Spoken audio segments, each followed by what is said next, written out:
Para completar o Vasco de olho em um zagueiro do Cruzeiro, as últimas do mercado, bastidores e finanças. Fala aí pessoal, sou Jorge Nicola, bem-vindos a mais um vídeo do canal, sempre bom ter vocês por aqui. Em primeiro lugar, antes das notícias, deixo desejar um ótimo Natal para você e para todos os seus familiares, muita paz, luz, amor e tudo de bom, não só nessa noite como nas próximas também, combinado? Bora começar o vídeo com aquele tradicional giro de notícias e a primeira informação é sobre o Vasco. Fábio Carille pediu Juliano, meio atacante, e Guilherme, atacante, ambos atletas com quem ele trabalhou no Santos. O negócio com o Juliano parece ser mais simples, ele está rescindindo o contrato com o Peixe. Já o Guilherme não seria contratado por menos de 5 milhões de reais. Bora te falar agora sobre o pacotão de reforços do Vasco. Com a chegada de Fábio Carille, as primeiras contratações foram confirmadas. O Vasco fechou com o goleiro Daniel Fuzato, revelado na base do Palmeiras e que vem do Eibar. O Vasco também já havia fechado, contei para vocês na semana passada, com o Lucas Freitas, zagueiro que pertence ao Palmeiras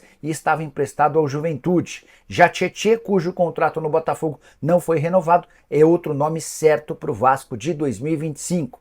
Mas não deve parar por aí, o Cruz Maltino ainda busca outras opções. Já contei também que o Carille indicou 2 ex-atletas dele no Santos. O meio-atacante Juliano, que está rescindindo o contrato na Vila Belmiro, além do atacante Guilherme, o grande destaque da Série B. E em meio a tudo isso, há também negociações do Vasco com o River Plate do Uruguai pelo atacante Joaquim Lavega. E o Cruz Maltino busca até como prioridade zagueiros. No plural, mesmo com a chegada do Lucas Freitas, ainda há a possibilidade de aquisição de mais 2 defensores, até porque o Léo Pelé já deixou claro que não pretende continuar em São Januário para 2025. E você, torcedor vascaíno, está animado com os primeiros movimentos? Não gostou? Já usa o espaço para comentário e deixa registrada a sua opinião. Combinado? Sobre reforços no Vasco.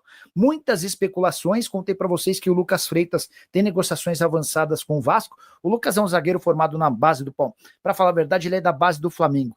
E ele roda o mundo, volta para jogar na base do Palmeiras, mas no Palmeiras ele não tem muitas oportunidades. Aí vai para Chapecoense, nessa temporada joga no Juventude. E eu recebi uma ligação dizendo que já estava tudo certo, o salário dele de 100 mil por mês atual vai para 200 mil, contrato de 3 anos no Vasco, um acordo entre o Vasco e o Palmeiras. Só para contar um pouquinho sobre esse atleta, 1,83 m de altura, não é alto, mas extremamente técnico. E a partir do momento em que ele vira titular no Juventude, o Juventude cresce demais de produção no campeonato brasileiro. É mais uma das contratações que o Vasco vai fazer para o sistema defensivo. O Fábio Carille está contratado, o Tietê tem negociações avançadas e a ideia é tentar fazer o máximo de reforços possíveis. O Tíades é se mudar para o Rio de Janeiro e passar a morar por lá, tocando o Vasco da Gama como um dos projetos do seu pai. Evangelos Marinakis, que é dono do Nottingham Forest, do Olympiacos e também do Rio Ave em Portugal. O Miltiades se encantou com o Rio de Janeiro quando esteve em agosto para assistir a final do Super Mundial ou do Mundial de Clubes Sub-20. Na oportunidade, o Olympiacos perdeu de virada para o Flamengo. E o Miltiades e o pai dele visitaram o Rio, conheceram algumas das instalações e o moleque, não vou chamar de moleque, mas o filho do Marinakis ficou absolutamente encantado com a vida no Rio, com a forma como os cariocas levam a vida, enfim. Desde então ele tem feito enorme pressão para que o negócio com o Vasco saia. Só para completar, em meio a toda essa negociação também tem a figura do Edu Gaspar, que não pode aparecer de forma pública, porque está cumprindo o aviso prévio com o Arsenal até março do ano que vem. Mas é o Edu Gaspar quem tem tocado as negociações e conversado, dialogado com o Evangelos Marinakis e também com o Miltiades. Ele foi contratado para representar os grupos do magnata grego.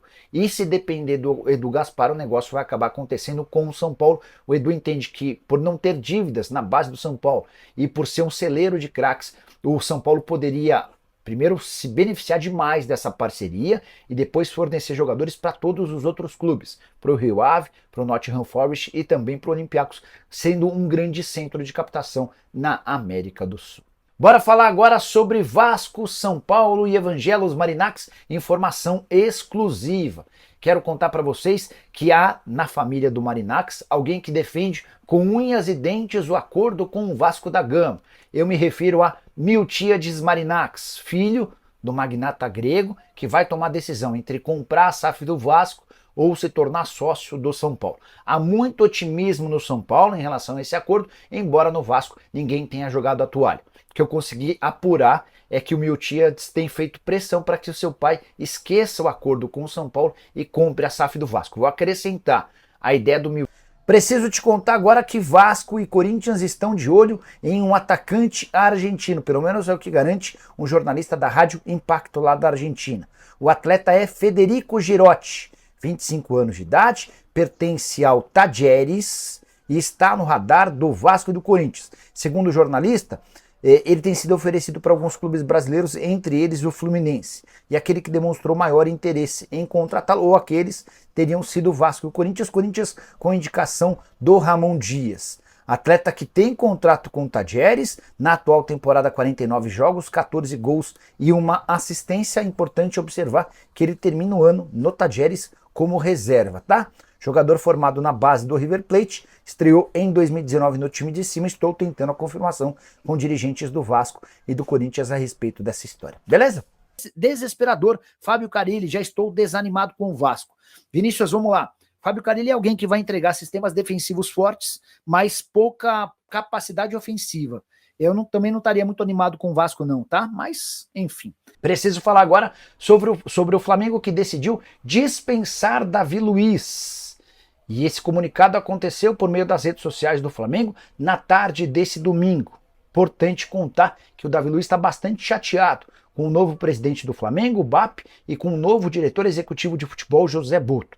Isso porque nenhum dos dois entrou em contato para dar qualquer satisfação ou explicar os motivos que levaram o Fla à não renovação. Ele foi avisado dessa decisão por meio das redes sociais, algo bem pouco usual para um atleta que esteve nos últimos 3 anos no clube, faturou 4 títulos importantes e colecionou algumas lições bem legais, entre elas a evolução que ele garantiu para jogadores como Rodinei, Wesley, Pedro no momento de baixa e também com o João Gomes.